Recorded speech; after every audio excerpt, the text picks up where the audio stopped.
Greetings. We're talking about making changes when we know we need to make them and dealing with being stuck in old patterns that prevents us from shifting our behavior so we can move on, grow on, and experience more of the true being that we've come here to represent, bringing fulfillment, bringing a sense of peace that we belong, doing what we're here to do. What causes us to stay away from making those changes that we know we need to make? Now, in this case, we're looking at the mind, we're looking at ourselves, particularly when I'm working with others from a standpoint of recovery coaching or life mastery training. We're looking at ourselves as energy.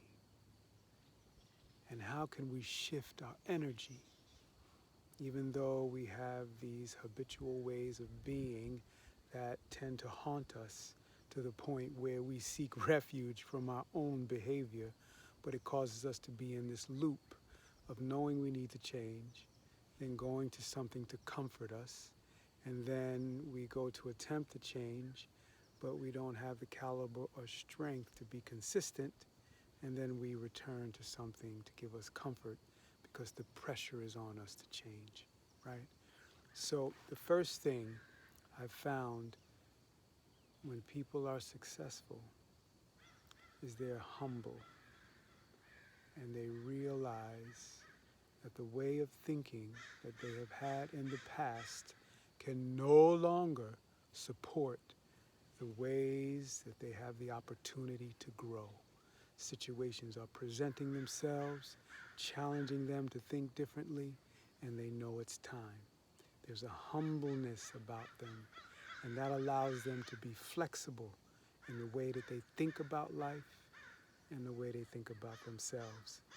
As in the ancient times, in the Aramaic language, that when they say the meek and the humble shall inherit the earth as one of the Beatitudes, when you read it in Aramaic, there's a metaphorical aspect to meek, which means flexible in mind.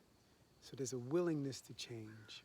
And change is the second aspect that builds an atmosphere for being able to transform when it's time to transform. Knowing that the person you were in the past needs to die and be reborn with all of the lessons and skills gained, be reborn into that being that is able to take on the challenges of the moment. Challenges that are only bringing out the use of these skills. You can have the knowledge, but it won't turn to wisdom unless you use it, okay? So I'm going to show you a meditation that will help you dissolve or conquer self-animosity, okay? So as in the Kundalini yoga tradition, let's just tune in with Ang Namo Gurudev Namo. This means I bow to the divine truth that the Gu to the Ru, Guru, Gu, darkness or nothingness, leads to light, right? This transformation that we just talked about, right? And this is the divine truth of who we are. This is what we bow to, as well as recognizing others that have gone before us. Press the palms together, thumbs into the sternum. Let's inhale together. Exhale.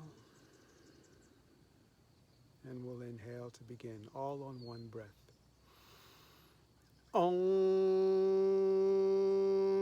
Namo Gurudev Namo.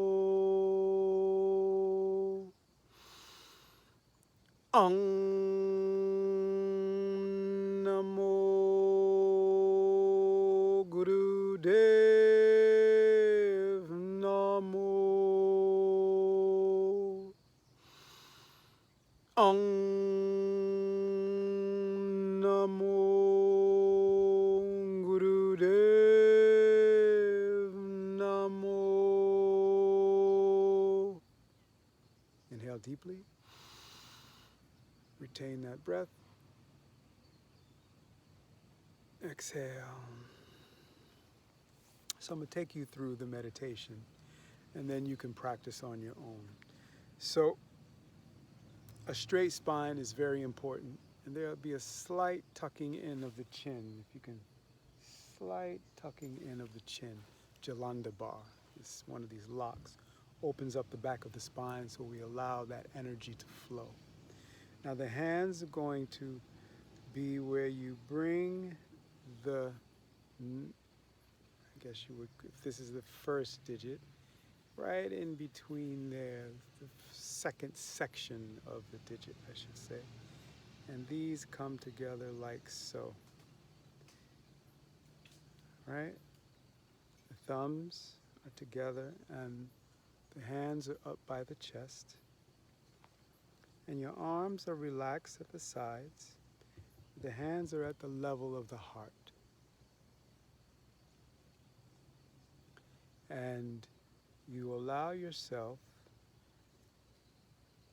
a real straight spine. Your eyes are looking at the tip of the nose, so they're 9/10 closed, 1/10 open. And you'll inhale through the nose, exhale through the mouth, a very complete breath. Inhale through the mouth, exhale through the nose.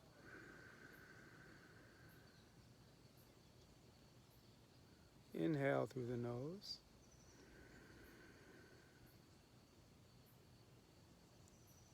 Exhale through the mouth.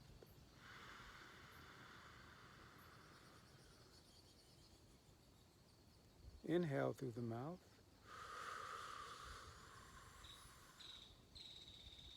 Exhale through the nose.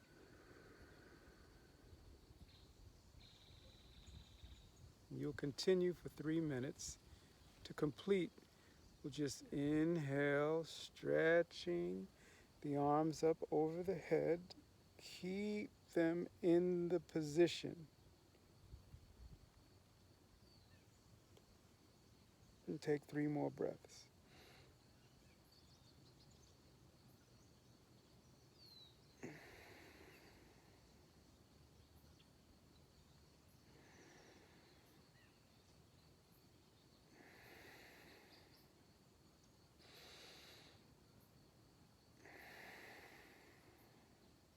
And relax. He says there are no enemies. There are challenges to our creativity. The greatest enemy is the self.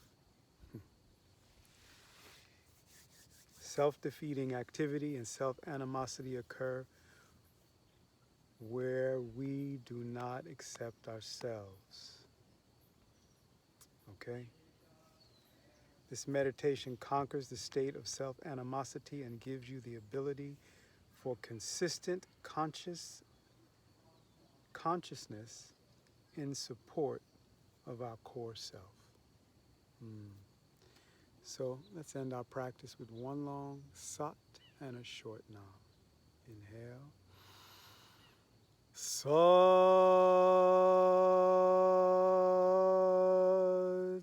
Nam.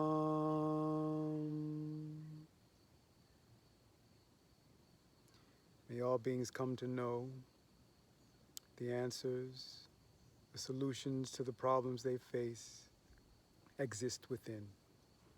May they find the way to liberate those answers and solutions and the strength to step into the behavior so the fulfillment of the challenge they face brings them a deep, deep sense of love for self. We ask this for all our family and all our relations. Satnam, be well until next time. Keep up on your path of health and well-being, and you will see the miracle that you are. Satnam.